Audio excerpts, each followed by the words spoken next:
কৃষ্ণ। মাতাজি কেমন আছেন? ভালো। আমাদের বৈদিক টিভি চ্যানেলের এই কুইজ পরে আপনাদের স্বাগতম। তো আমাদের এই কুইজ পরে 5টি প্রশ্ন করব, তো এর মধ্যে 4টির উত্তর দিতে পারলে আপনাদের জন্য একটি পুরস্কার রয়েছে। আপনারা কি প্রস্তুত? মাতাজি প্রস্তুত? হ্যাঁ। অসংখ্য ধন্যবাদ মাতাজিদের। তো আমাদের প্রথম প্রশ্ন হচ্ছে, যেহেতু আমাদের সামনে রাধা অষ্টমী আসছে, তো রাধারানী সম্পর্কে প্রশ্ন করব।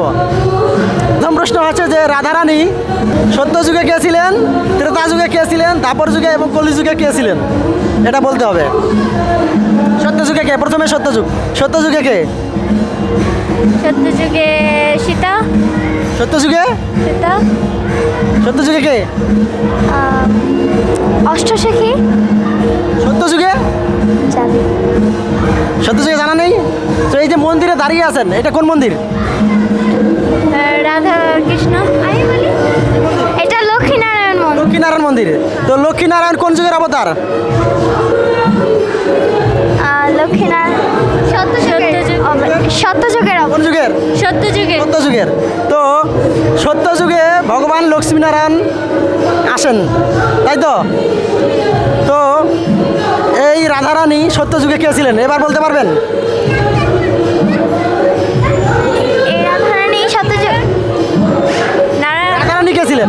নারায়ণ তো ভগবান কৃষ্ণ। কি? তাহলে রাধারানী কে ছিলেন? লক্ষ্মীনারায়ণ। লক্ষ্মী। লক্ষ্মীনারায়ণ একসাথে? না, শুধু লক্ষ্মী। রাধারানী ছিলেন শুধু লক্ষ্মী। লক্ষ্মী। অসংখ্য ধন্যবাদ। তো এরপর দাপর, সরি ত্রেতা। তো ত্রেতা যুগে কে ছিলেন? সীতা। প্রশ্নটা আরেকবার বলেন। মানে রাধারানী ত্রেতা যুগে কে ছিলেন? সীতা। কে ছিলেন? সীতা। সীতা, এটা সঠিক? একটু ভালোভাবে বলেন। সীতা নাকি অন্য কেউ? সীতাই। হ্যাঁ, সীতাই। সীতাই কনফার্ম। অসংখ্য ধন্যবাদ। তো রাধারানী ত্রেতা যুগে হচ্ছেন সীতা দেবী, তাই তো? এরপর দাপর যুগে কে? দাপর যুগে ছিল হচ্ছে রাধারানীর পিতা। দাপর যুগে কে? রাধা। আর দাপর যুগেই তো রাধারানী। দাপর যুগেই তো রাধারানী, তাই না? হ্যাঁ। তো অসংখ্য ধন্যবাদ মাতাজিদের। তো এবার আমরা আসবো, তো দাপর যুগ গেল, এবার কলিযুগ। কলিযুগে কে? কলিযুগে। কলিযুগে কে? কলিযুগে কৃষ্ণ কোন রূপে আসেন এই কলিযুগে?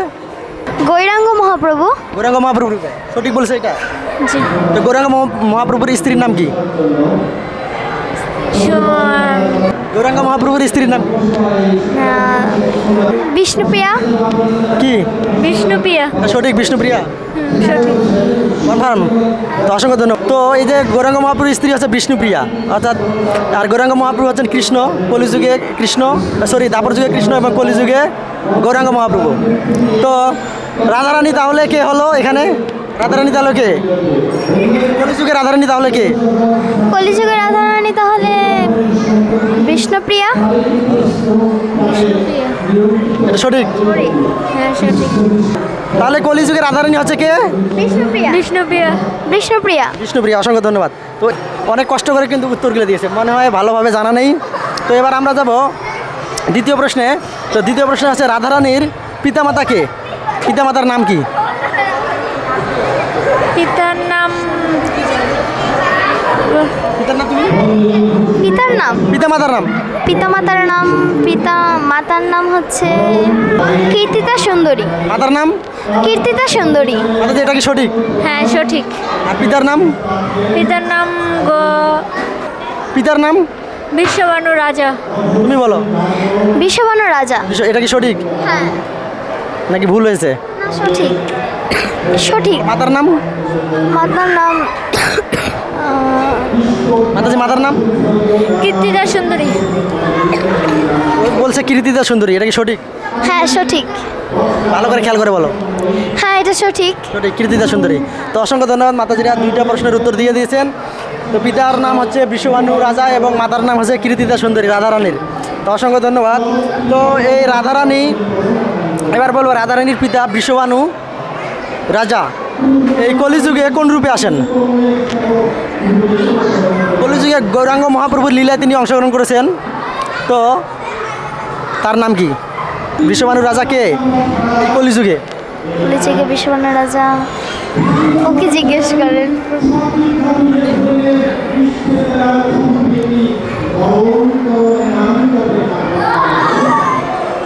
পারবেন নাকি পাস্ট? পাস।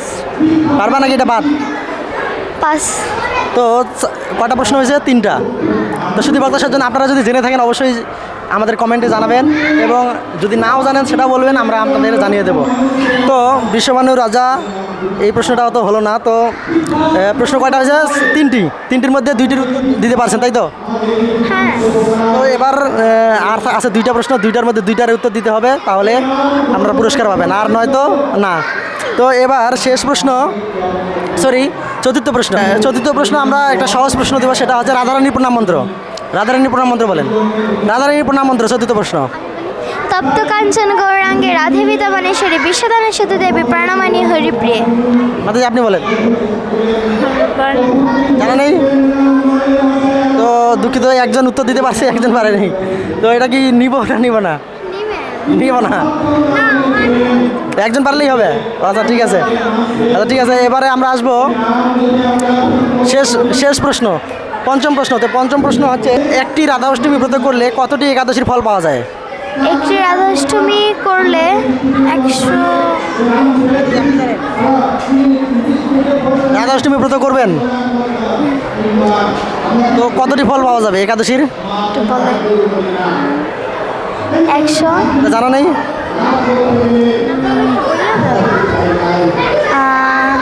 তো এটা বলতে না পারলে কিন্তু পুরস্কার পাবেন না আপনারা। এটা একটু বলেন।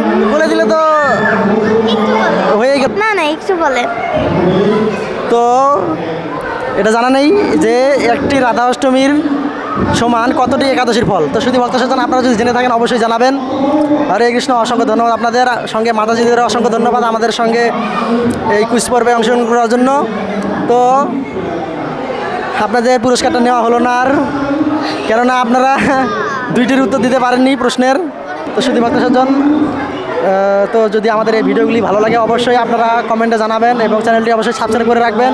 এরকম সনাতন ধর্মীয় নতুন নতুন ভিডিও আমরা সবসময় আপনাদের মাঝে উপস্থাপন করার চেষ্টা করি। হরে কৃষ্ণ।